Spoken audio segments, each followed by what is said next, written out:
It's good to be back.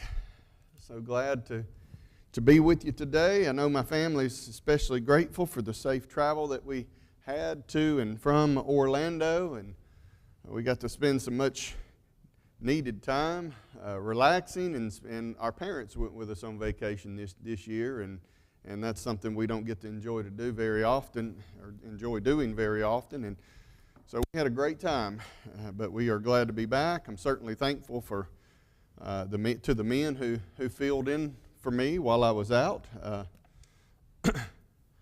tried to listen to those lessons. I didn't get through all of them, and the audio didn't work on one of them. So anyway, I appreciate those and those efforts. Phil, especially, you're in here, and Dewey's in the AV room, but I appreciate you guys especially. Now I'm hoping that something changes here, because there we go. I was getting a little bit worried because I was getting just a black screen. And if we rely on my brain alone, it's going to be much akin to the black screen. If you would, I would like to add, Brother Phil, I always lead the prayers, and I'm missing opportunities to let others lead. Would you mind leading us in our opening prayer this morning? Let's pray together. Most righteous, loving Heavenly Father, as we prepare to start this Lord's Day, we're so thankful for a night's rest and an opportunity to gather before Thee to study Thy Word this morning. Heavenly Father, we're thankful for the safe travel. Bruce, Christy, and Nathan, as they came back, we pray, Heavenly Father, that you'll bless this effort this morning. We pray that Bruce has been had a chance to rest and contemplate different things we're going to study as we go forward. We pray that you'll bless him in his lesson today. Heavenly Father, we're mindful of those in our congregation that need our prayers, especially we pray for Buford and Forrest and Jan. We pray that you'll bless each of them in a special way. There's others that are on our list that don't come to my mind right now, but you are aware of them. We pray that you'll bless them also. Heavenly Father, continue to bless those who have been impacted by the storms of the last week. We pray that you'll bless them. We pray that you'll bless those that are still have various needs. And we're thankful for those in our city that have been able to go out and make the repairs necessary to bring our lives somewhat back home. Bless us this day and help us always remember the great sacrifice that Jesus made so that we can have that hope of eternal life, and how great it will be one day when we all get there. Bless us. In Jesus' name we pray. Amen. Amen. Well, thank you. And in regard to some of the things you said in your prayer, I like the fact you said I had time not only to rest but to contemplate, and that's exactly what I've done. It's nice to occasionally, you get used to preaching and teaching all the time, and it's really nice to hear a lesson yourself, and that's just something I don't get to do very often, is to sit and listen to someone else preach and teach. And I'll be honest with you, just the few lessons I heard, it was just really inspiring to me. It got a lot of thoughts going, and I've got in mind a series I want to do before long, another topic that I haven't addressed here very often, and so it has kind of got me lined up some things in the near future. Also, I'm sorry for going out of order here, but you mentioned those that were sick, and I wish I would have mentioned these before the prayer, but of course Jan Duggar is still having difficulties, and we need to keep praying for her, and also Buford. He's recovering well from my understanding. I understand a lot of the ladies have been delivering him food, so you may be more aware of his situation than I am just by texting him. But then Christy noticed on Facebook yesterday that Miss Faye is in the hospital. She's in the hospital still, right? She has pneumonia, jaundice, a broken nose, and what was the other thing? And a UTI. She fell, and wow, so she's got a lot going on with her. I imagine she's in a lot of pain and a lot of discomfort. So be praying for her. If you get a chance this afternoon after services, maybe drop in and see her. And so, any other announcements we failed to mention? All right, today's fellowship, and that means I picked the right that week to vacate and the right week to come back. We are in Acts chapter 19. Luke is recording for us the things of Paul's missionary journeys. Paul is on his third missionary journey now. He has traveled. He has come to the region of to the city of Ephesus, ancient city of Ephesus, a very bustling city with unique challenges of its own. And here we have the outline as we've been following Paul's arrival, his meeting of those 12 disciples who had been baptized according to the baptism of John. Then the chapter from thus forward is focused on Paul and his efforts to evangelize in that area. We learned that he preached for several months, for a couple months there in the synagogue until things become heated. And then he found another place to teach, and a place the Bible calls the school of one named Tyrannus. And so Paul taught there, and he's been in Ephesus. From that point, he taught for another 2 years, and then some period even beyond that. And so we know later on in the next chapter we're going to learn that when Paul's talking to the elders there, he spent about 3 years in Ephesus. Well, he is about to have some difficulties. Thus far, the only difficulty he's had is that, as far as we're made aware, is that difficulty that he faced there in the synagogue after a couple months of preaching there.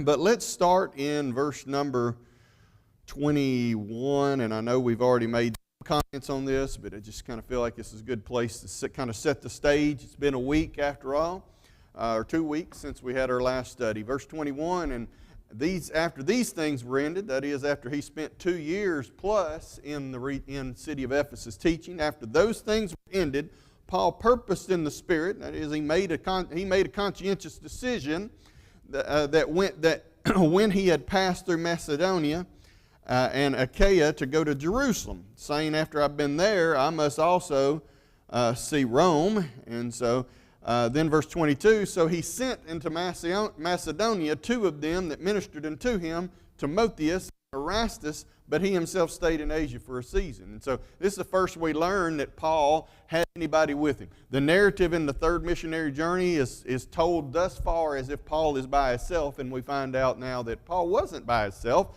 Luke just didn't have any reason to include those details. And not only do we find that Timothy and Erastus is with him, and he's sending them on ahead to Macedonia where he will be traveling next. In the next few verses that we're going to read today, we're going to find out there's even more associates, traveling companions with him as well. And so beginning at verse number 23 now, we see that we introduced to this man named Demetrius who causes a disturbance. That's this part of our outline, verse 23 through 27. And the same time there arose no small stir about that way. Now here, the way, again, this is Luke's one. It seems to be Luke's favorite term for Christianity. He's used it several times thus far, and he will use it again in chapter 20, verse 22, verse 4, chapter 24, verse 14 and 22. This is a phrase that we ought to know by now.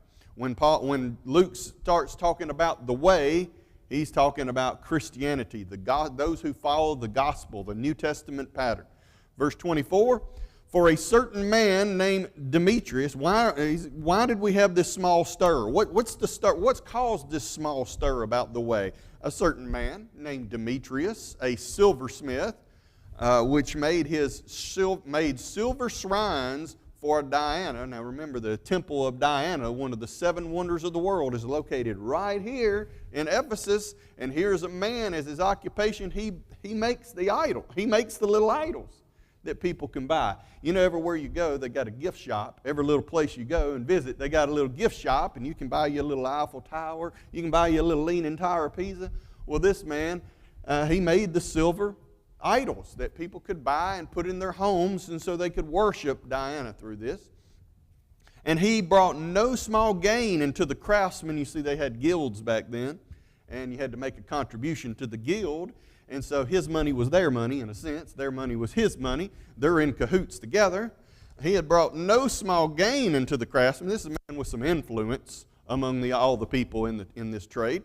Moreover, you see and hear, verse 25, whom he called together with the workmen of like occupation, and said, sirs, you know that by this craft we have our wealth.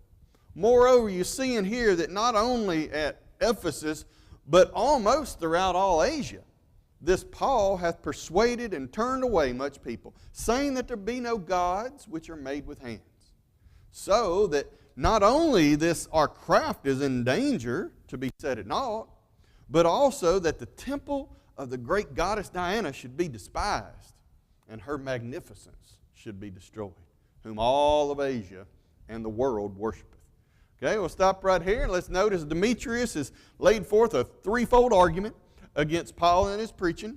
First argument, he is hurting us financially. He is hindering our occupation.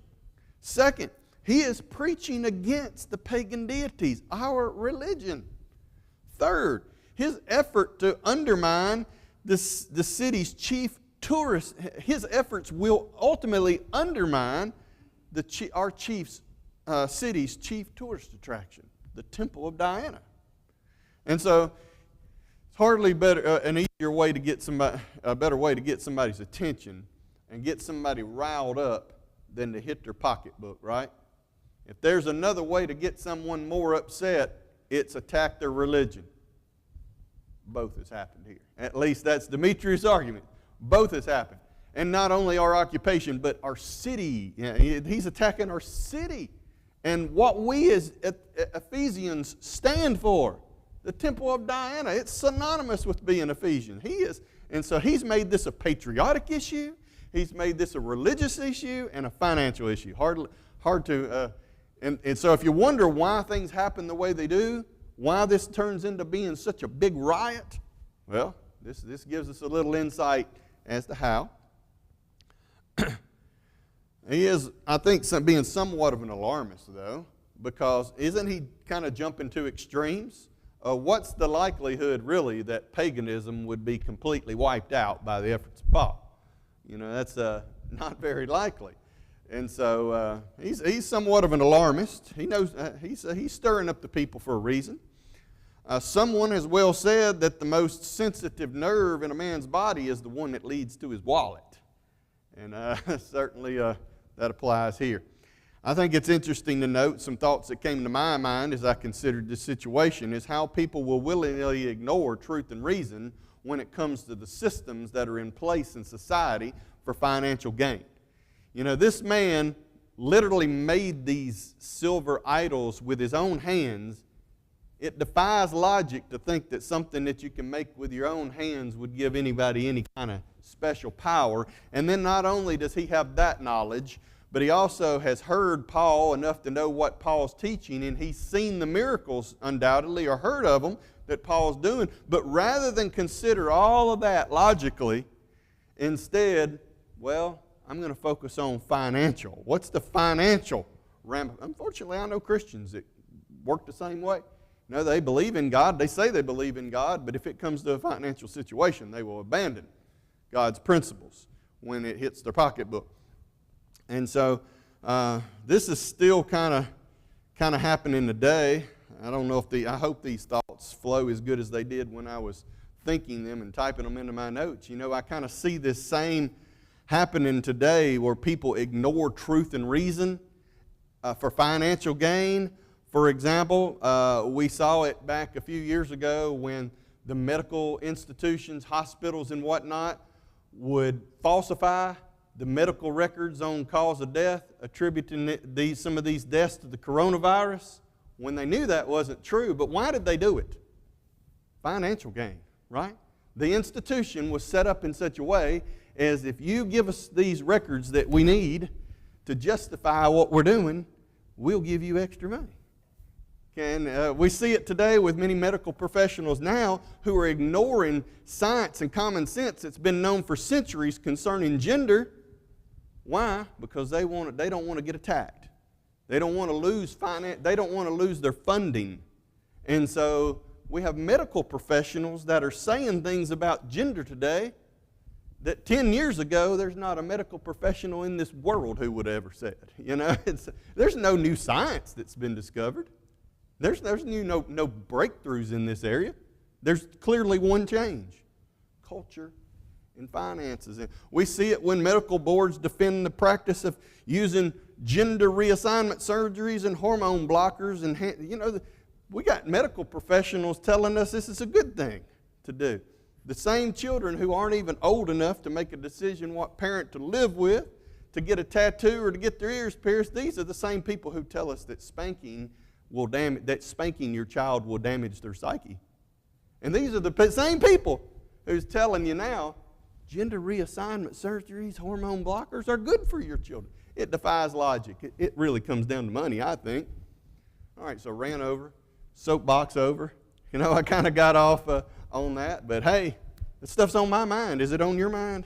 Boy, it distresses me. It vexes me to think of what's happening in our society today. We might connect this thought to those thoughts. Why is Christianity so hated in the world today? Because it hinders the great powers that be. It hinders the alcohol industry. It hinders the gambling industry. It hinders the medical drug industry. It influences minds against corruption. It educates us, equipping us against indoctrination. And it encourages people to be proactive against evil rather than just sitting back. And so I think these are some reasons why Christianity is kind of hated in our society today, and reasons why I think people should turn to it as well. Anyway, let's pick back up at verse number 28. Let me get back on track here. Verse 28 through 41. Now we see this develops into a riot in Ephesus. And when they heard these sayings, they were full of wrath. That is, when they heard the accusations that Demetrius has made, it did exactly what he intended it to do. The people were full of wrath, and they cried out, saying, "Great is Diana of the Ephesians." And so his attempt to incite anger and rebellion was successful, and so he whipped the crowd into a frenzy, and someone began chanting, and it went through the crowd, "Great is Diana of the Ephesians." Every good riot needs a slogan, doesn't it? And so this was their slogan. This was their unifying phrase that they all screamed, and I'm sure that we might have a number of them pop in our minds if we think about riots that have happened in our country over the last few years. They all have slogans, don't they? Verse number 29, and the whole city was filled with confusion, and having caught Gaius and Aristarchus, men of Macedonia, Paul's companions in travel, they rushed with one accord into the theater. And so verse 22, remember we learned that Timothy and Erastus were traveling companions with Paul, and they were there with him in Ephesus. Now we learn two more names that were with him. Gaius and Aristarchus of Macedonia were there as well. I'm going to say that there's probably even more that were with him than is even mentioned here, because later on Paul gives a list of people who are with him, and it's more than even four. And so the ones we're introduced to here, Aristarchus, he was from Thessalonica, the capital of Macedonia. We learn in chapter 20, verse 4, when we do get a list of those who will be with Paul at that time. He traveled with Paul to Jerusalem, and then he traveled on with him to Rome, chapter 27, verse 2. And when Paul wrote from Rome, he referred to Aristarchus as his fellow prisoner, Colossians 4:10, also Philemon 24. And so this is a man who, evidently from the time Paul met him in Macedonia, maybe he was a convert of Paul's, but at any rate, it seems like from that point on, he followed Paul wherever Paul went, all the way to Rome. Now Gaius, we're a little less certain about Gaius. Several men are named Gaius in the New Testament. One of them is from Derbe, and Derbe is a city in the province of Cilicia, Acts chapter 20, verse 4. And so that would seemingly be a different Gaius, because this says men of Macedonia. But then again, does it necessarily mean another one? I might say that I'm from Cordova. But talking to someone else, I might say, I'm from Humboldt, Tennessee. I was born in Humboldt, Tennessee. In fact, most of my life I was from Jackson, Tennessee. But now I am from Cordova. And so maybe that's the sense here. Maybe Gaius was from Macedonia. That's where Paul met him. But he could have also been from Derbe. And so maybe that's the case. We just don't know. There's another Gaius who is mentioned as being a host to Paul at Rome. Romans 16:23. That could be the same Gaius. Could be a different Gaius. And then there's the one to whom John wrote. He addressed the letter 3 John to a man named Gaius. This could be the same one. This could be a different one. So we just really don't have enough information to identify this Gaius with any other Gaius with any degree of certainty. But it's my suspicion that probably it is one and the same Gaius that's mentioned in the next chapter as being from Derbe. But I don't have any proof of that. These men were forcibly taken by the crowd. They did nothing wrong. The only reason they were taken was because they were simply associates of Paul. And these men could have very easily been killed in this chaos when we consider how big this is. The amphitheater, the theater that they took them to was the amphitheater. We saw it in some of the PowerPoint pictures, and it seated about 25,000 people. This is where they met, right here. It still stands today. You can actually go stand right in this same spot here where Gaius and Aristarchus were carried. Probably, my suspicion is that they were probably maybe over here and looking around in the Agora, the shopping mall of that day, and they were taken and carried right over here into the theater, which was close by. And how many people were there? I don't know, but as we continue to read, the further we read, the bigger this situation seems to become. And when Paul would have entered unto the people, the disciples suffered him not. In other words, when word reached Paul that his friends had been taken captive and was in danger, first thing he did was head out the door to the amphitheater, probably to offer himself in exchange for the release of his companions, or perhaps he didn't realize the severity of it yet, and maybe he thought that he could talk some common sense to these people, and maybe he thought some council was meeting there. Maybe he didn't have much information, but at any rate, his friends that were local to the area and understood local matters better, they urged him not to go. Verse 31, and certain of the chief of Asia, which were his friends, sent unto him, desiring him that he would not adventure himself into the theater. And so in the 3 years that Paul has been evangelizing this area, he has obviously converted a lot of people. The text said earlier that all of Asia had heard the gospel proclaimed, and apparently he has gained some very powerful allies. And so the ones mentioned here are people, friends of his, who are also serving as governing officials in the province of Asia. And they understood how volatile and how dangerous this situation was. And so they sent word urging Paul, don't go to the theater, Paul. Please don't go to the theater.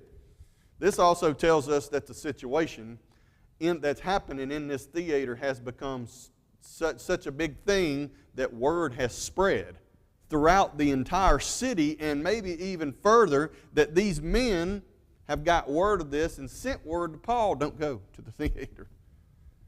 Some therefore cried, verse 32, some therefore cried one thing, and some another, for the assembly was confused, and the more part knew not wherefore they had come together. In other words, by this time, there's no one really leading this riot, no one that's being a clear spokesman in this riot, and so there's all kinds of rumors and names and accusations that are coming up, and most of the people in the crowd don't even really know what's going on.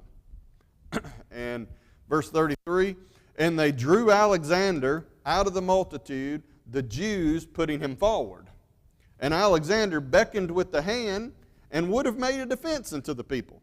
But when they knew that he was a Jew, all with one voice about the space of 2 hours cried out, great is Diana, the god of the Ephesians. And so they keep chanting their slogan there. There's quite a few questions that come to my mind in this reading, questions for which I don't have any certain answers, but they're still interesting nonetheless. Alexander, we're introduced to this man he's said to be a Jew, which raises the question, why are the Jews involved in this? We haven't. Paul wasn't dealing with the Jews. Paul's teaching in the synagogue ended years ago, and so maybe they haven't buried the hatchet, as we say. Maybe it is possible, as one commentator I read pointed out, it's possible that this Jew named Alexander is the same Alexander the coppersmith that Paul later told Timothy caused him much harm. When Paul wrote Timothy in those 2 letters, Timothy was in Ephesus when Paul wrote to him. And so there is the association there. Paul could be warning Timothy of Alexander the coppersmith. Got Demetrius the silversmith and Alexander the coppersmith. What do they have in common? They're both smiths. They're both involved in crafting, metal crafting. Could it be? I think it's highly likely. And it's curious that that Luke names Alexander. Now in the next verse, he doesn't name the town clerk. He just says a certain town clerk. He doesn't give his name. But in this verse, he names Alexander. Why does he name Alexander? Perhaps because he expects the reader would understand and make the connection that this is the same Alexander. Just suggestions, folks. Just suggestions as we try to work this out together. Here's another question. Why did the Jews put this man forward? Were they trying to clear themselves of having any part in this riot? Did somebody point fingers at them and so they're putting forth one to defend them? Or are they attempting to add their own record of disputes with Paul to the situation and stir the crowd up even further against a common enemy? Well, we'll never have the answer to that. It's interesting to think about it, though. Now, whatever the Jews' intent was, whatever Alexander's intent was, the crowd wouldn't even let him speak. As soon as they recognized him as a Jew, which could have been from his appearance, the clothing he wore, the Jews dressed a very specific way, and so as soon as they recognized him as a Jew, they weren't going to hear anything he had to say. And according to Josephus in Josephus' Antiquities, according to Josephus, the citizens of Ephesus looked down on the Jews because of their exemption from the military and their observance of the Sabbath because of their strange dietary laws and other ancestral customs.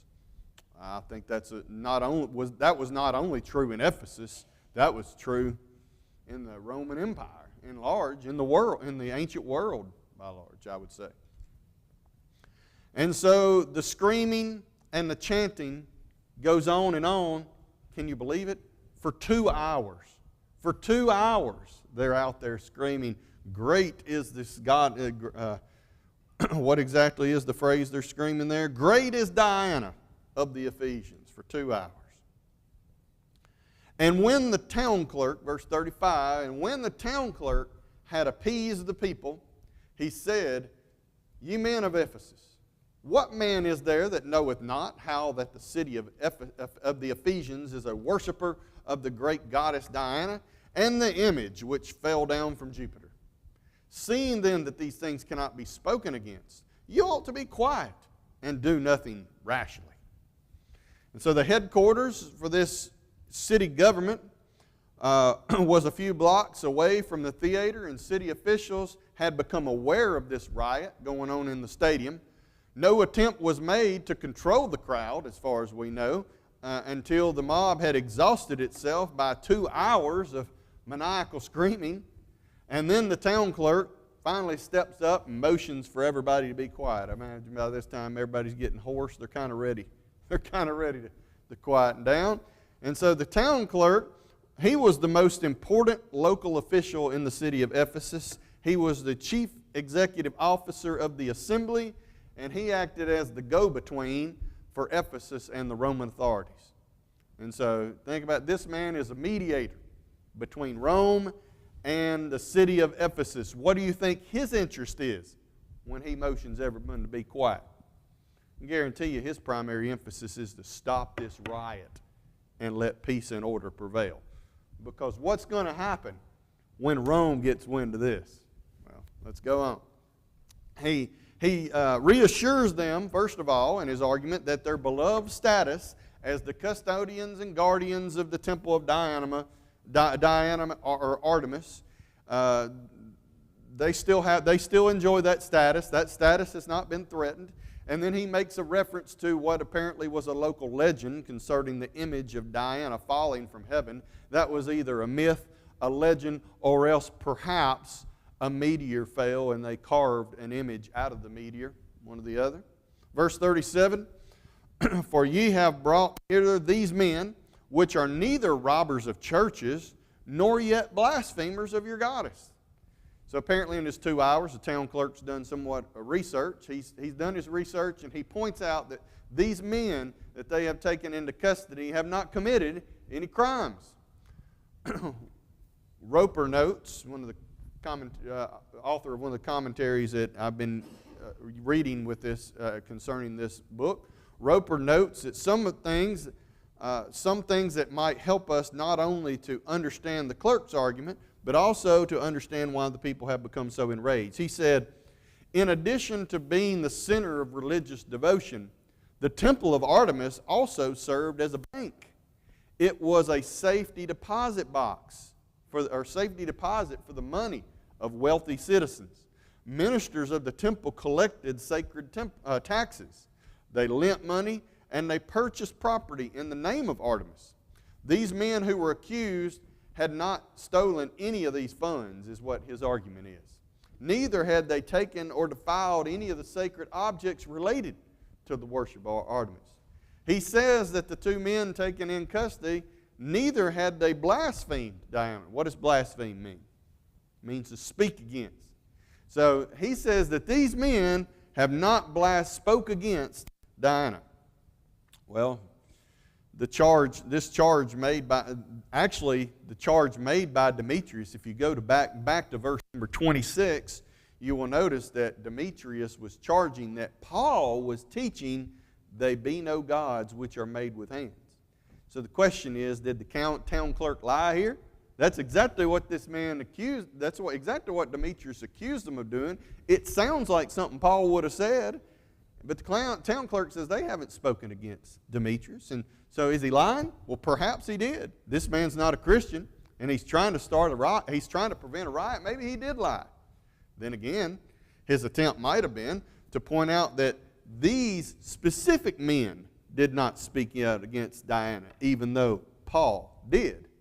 Or perhaps his intent was to point out that Paul and his associates didn't make any direct attempt to speak against Diana or worship, but indirectly they did through the preaching of the gospel. In other words, they had not led any anti-idolatry rallies. They had not picketed the temple. They had merely preached the gospel. Thoughts or anything, anybody? If you get tired of talking, just raise your hand. I'll let you do the talking.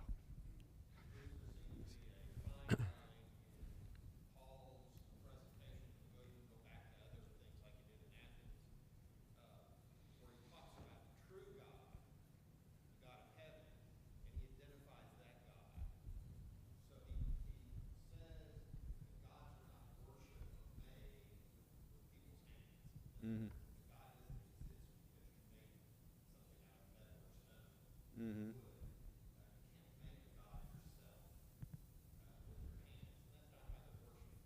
Mm-hmm.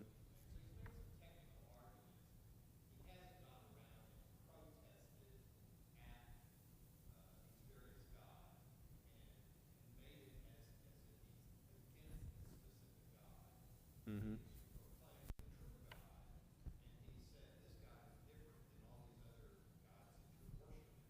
Mm-hmm.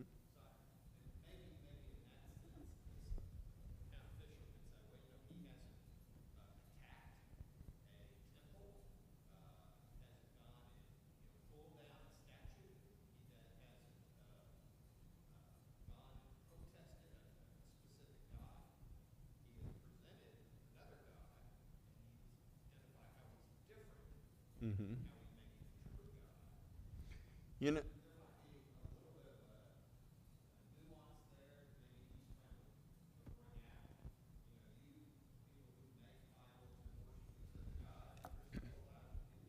yeah, yeah.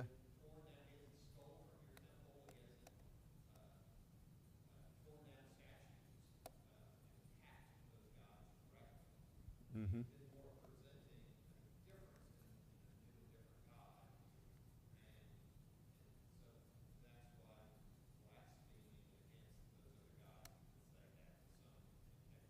Mm-hmm. Something else that you caused me to think when you were saying that is, we live in a society where we have the Second Amendment. We have the right to protest and say free speech. We can say what we want to say, and so we don't consider such a thing as being an attack. But in other cultures, if you were to speak against the government or speak against government-sponsored programs and such directly, it would be viewed as a crime. But that's not what Paul did, and what Paul did was he preached the gospel and let it fall where it may, as far as the specifics of that goes. So, any other thoughts or comments about that, or anything we've spoken about this morning? Okay, verse 38. Wherefore, again, the town clerks, we're continuing the town clerk's speech. Wherefore, if Demetrius and the craftsmen which are with him have a matter against any man, the law is open. In other words, the court's open. Court's in session. That's what they need to do. They need to file charges. And there are deputies. Let them implead one another. But if you inquire anything concerning other matters, it shall be determined in a lawful assembly. By calling Demetrius and the craftsmen, he now has put them in the hot seat. He's called the people who started this. He's brought their name. He's dropped their names, put them in the hot seat. And his point is that there is a due process. When someone has a grievance, that there is a court of law, and the court was open apparently at that very point. The courts were in session, and there was every opportunity for due process to be followed. And if the matter was a matter beyond a legal one, well, then they had regular town meetings, which he is calling lawful assemblies, where they could discuss such things. And all of those would be proper ways to take care of this, but vigilante justice and mob rule is not the way to take care of things. That's what he's saying. He's basically pointing out that there's a right way to do things and there's a wrong way to go about doing things, and there are consequences for doing things the wrong way, and now he's going to start hinting at what those consequences are going to be. Verse 40, for we are in danger to be called in question for this day's uproar, there being no cause whereby we may give an account of this concourse. In other words, what's he saying? Who does he give an account to? Rome. Rome. And so what happens if Rome gets word that there's riots taking place? That's what Pilate was afraid of, right? What happens if Rome finds out? Well, here's what one commentator said. This is from Roper's commentary. To appreciate the force of these words, we must understand the attitude of Rome toward riots. In the eyes of Rome, few crimes were worse than civil disorder. It was a capital offense to incite a riot. Ephesus was a free city and enjoyed many privileges. Most, if not all of them, could be lost in the disturbance if the disturbance at the theater was reported to Rome. Roman legionnaires could come and take over the city. The guilty could be imprisoned or even executed, including the town clerk for letting it happen. At the least, fines would be imposed, taxes would be increased, and the guilds would probably be disbanded. In other words, the silversmiths and the rest would be hit in the very pocketbooks they were trying to protect when they started the riot. This town clerk is good at his job, isn't he? He has done an amazing job. Now, this is just Luke's maybe abbreviated message of what he said, but still, he hit all the important points. He's really turned this thing around. Verse 41, and when he had thus spoken, he dismissed the assembly. So when the court official finished, the crowd he looked at was far from the unruly mob of minutes before. Luke recorded that after saying this, he dismissed the assembly. Can you imagine the people quieted with their heads down as they left the theater and scurried home? Can you also see the clerk as he wiped his brow and headed back to the city and hall to attend more mundane affairs? He probably thought, man, I'm glad I don't have to do that every day. Or maybe he thought, they don't pay me enough to do this job. But at any rate, he did a fine job in quelling that rebellion. And that brings us to the end of chapter 19. So what are your thoughts and any comments about chapter 19? There's a lot of verses in there. A lot of things happen. Look at the outline. Anything in that you want to bring back up or talk about? Yeah, Mr. Gregg.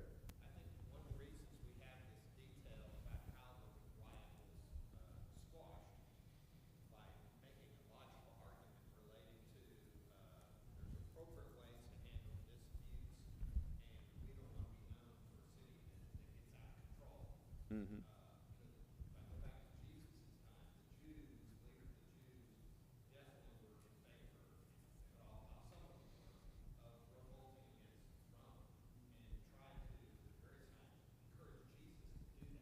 Mm-hmm.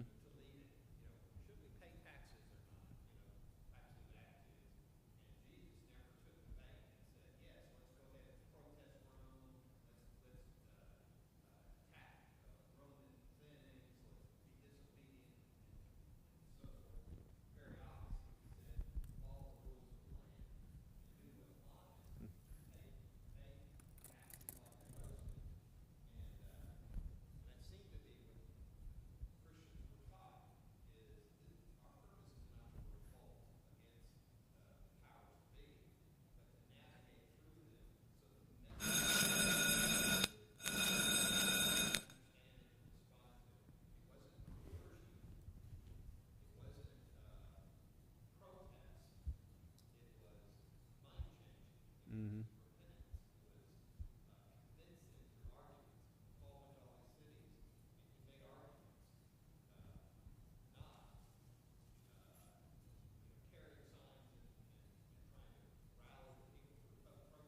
Mm-hmm.